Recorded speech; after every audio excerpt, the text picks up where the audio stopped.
ચાલો જોઈએ આજના મહત્વના સમાચાર।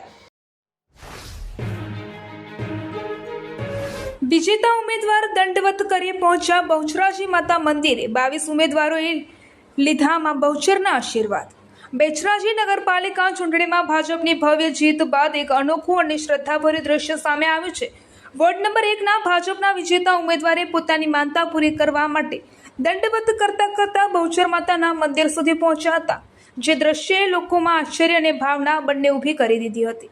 આ ઉપરાંત ભાજપના તમામ 22 વિજેતા ઉમેદવારોએ પણ ભવ્ય વિજય રેલી યોજી હતી, જે સરકારી કોલેજથી લઈને બહુચર માતાના મંદિર સુધી નીકળી હતી।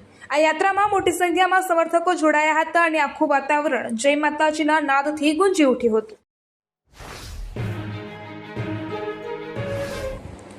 કાર્યાલયના પટ્ટાવાળાથી કોર્પોરેટર બન્યા ઉમેદવાર। મહેસાણા મનપામાં ભાજપનો ભવ્ય વિજય। મહેસાણા નગરપાલિકા ચૂંટણીમાં ભાજપે ભવ્ય જીત મેળવી છે। 52માંથી 47 સીટ પર ભાજપના ઉમેદવારો વિજેતા બન્યા છે, જે શહેરમાં ભાજપની મજબૂત પકડ દર્શાવે છે।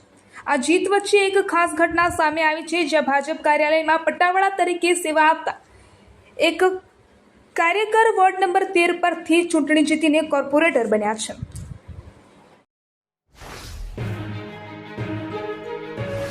મહેસાણા મનપા ચૂંટણીમાં ભાજપનો ધમાકેદાર વિજય। લંગડી પેનલથી લઈને ભવ્ય જીત સુધી હિતેશ દેસાઈ થયા ભાવુક।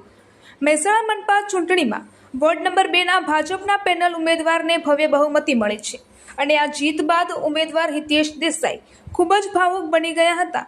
ચૂંટણી દરમિયાન જે વાતો ચર્ચામાં રહી હતી તે વિશે વાત કરતા હિતેશ દેસાઈએ જણાવ્યું હતું કે ઘણા લોકોએ તેમની મજાક ઉડાડી હતી અને લંગડી પેનલ જેવા શબ્દોનો ઉપયોગ પણ કરવામાં આવ્યો હતો, પણ આજે પરિણામે બધાને જવાબ આપી દીધો છે। હિતેશ દેસાઈએ ગર્વ સાથે જણાવ્યું કે અમે જિલ્લા પંચાયતના પૂર્વ પ્રમુખને હરાવ્યા છે અને આ જીત માત્ર મારી નથી, પરંતુ આ જીત વોર્ડના દરેક નાગરિકની છે। મહેસાણા જિલ્લામાં 26 એપ્રિલ 2026ના રોજ યોજાયેલી ચૂંટણીમાં બોગસ મતદાન થયું હોવાના આક્ષેપો સાથે મહેસાણા જિલ્લા કોંગ્રેસ સમિતિના પ્રમુખ બળદેવજી ઠાકોરે જિલ્લા કલેક્ટરને લિખિતમાં ગંભીર રજૂઆત કરી છે।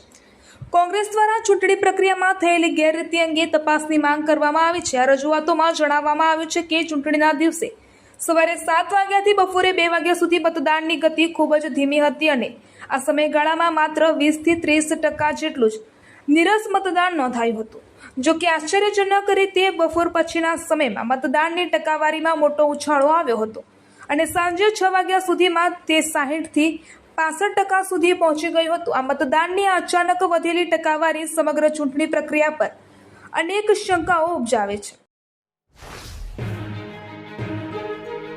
મહેસાણા શહેરમાં પેટ્રોલ, ડીઝલ તેમજ કેમિકલ જેવા જ્વલનશીલ પદાર્થોથી લાગતી આગ બુઝાવવા માટે હવે મહાનગરપાલિકામાં વોટર કમ ફોમ ટેન્ડર વાહનની સુવિધા ઉપલબ્ધ થઈ છે।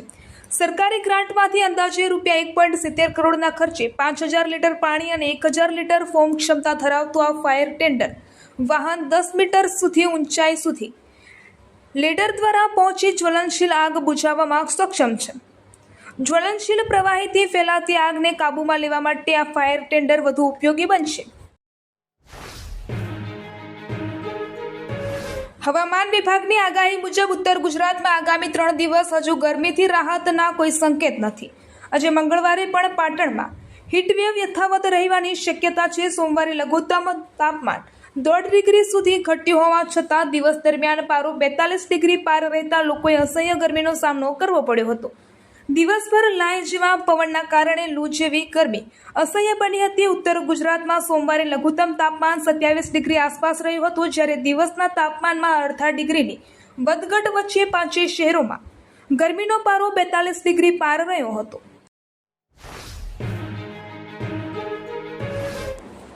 ઊંઝાના જાણીતા સામાજિક કાર્યકર અને શ્રેયસ કોઓપરેટિવ ક્રેડિટ સોસાયટીના ચેરમેન અલ્પેશભાઈ શાહના માતૃશ્રી શારદાબેન ચંદુલાલ શાહનું આજે અવસાન થયું છે। શાહ પરિવારે તેમના પાર્થિવ દેહને દાહોદની ઝાયડસ મેડિકલ કોલેજ ખાતે મેડિકલ વિદ્યાર્થીઓના અભ્યાસ માટે દેહદાન કરવાનો નિર્ણય લીધો હતો।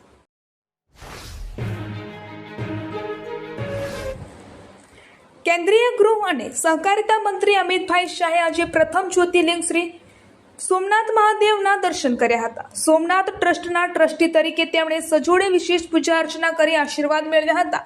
આ મુલાકાત દરમિયાન તેમણે અનેક નવા પ્રોજેક્ટ્સનો શુભારંભ પણ કરાવ્યો હતો. અમિતભાઈ શાહે શાસ્ત્રોક્ત વિધિ અનુસાર મહાપૂજા, પાગ પૂજા અને ધ્વજા પૂજા કરી હતી. તેમણે મહાદેવને વિશેષ મરાઠી પાગ અર્પણ કરી છે, જે છત્રપતિ શિવાજી મહારાજની પાઘડીની શૈલીમાં ચાંદી અને કિંમતી વસ્ત્રોથી તૈયાર કરવામાં આવી હતી. પૂજા બાદ તેમણે મંદિરના શિખર પર સ્વહસ્તે ધ્વજારોહણ કર્યું હતું.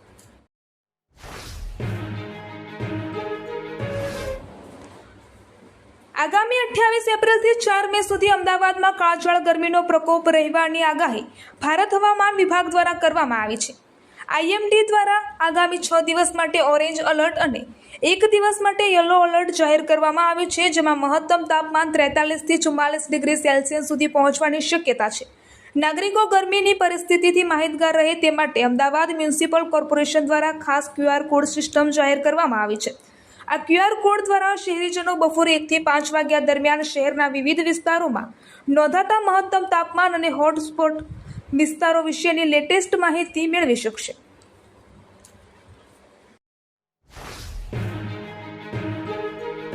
મહેસાણા નગરપાલિકામાં ભાજપનું શાસન યથાવત, વિકાસના કાર્યોને વેગ મળશે. મહેસાણા મહાનગરપાલિકાના રાજકારણમાં ફરી એકવાર ભાજપનો દબદબો જોવા મળ્યો છે. નગરપાલિકાની ચૂંટણી પ્રક્રિયા અને સત્તાના સમીકરણોમાં ભાજપે પોતાની પકડ મજબૂત રાખીને ભગવો લહેરાવ્યો છે. પક્ષ દ્વારા પસંદ કરાયેલા ઉમેદવારોએ પ્રમુખ અને ઉપપ્રમુખ પદ માટે બહુમતી સાથે વિજય મેળવ્યો.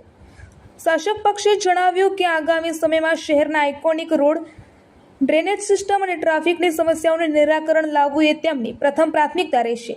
પરિણામો જાહેર થતાં જ મહેસાણા શહેર ભાજપ કાર્યાલય ખાતે ફટાકડા ફોડી અને મીઠાઈ વહેંચીને જીતની ઉજવણી કરવામાં આવી હતી. આ વિજય મહેસાણાના નાગરિકોના ભાજપની વિકાસની રાજનીતિમાં અતૂટ વિશ્વાસ દર્શાવે છે. અમે શહેરને સ્માર્ટ અને સુવિધાજનક બનાવવા કટિબદ્ધ છીએ.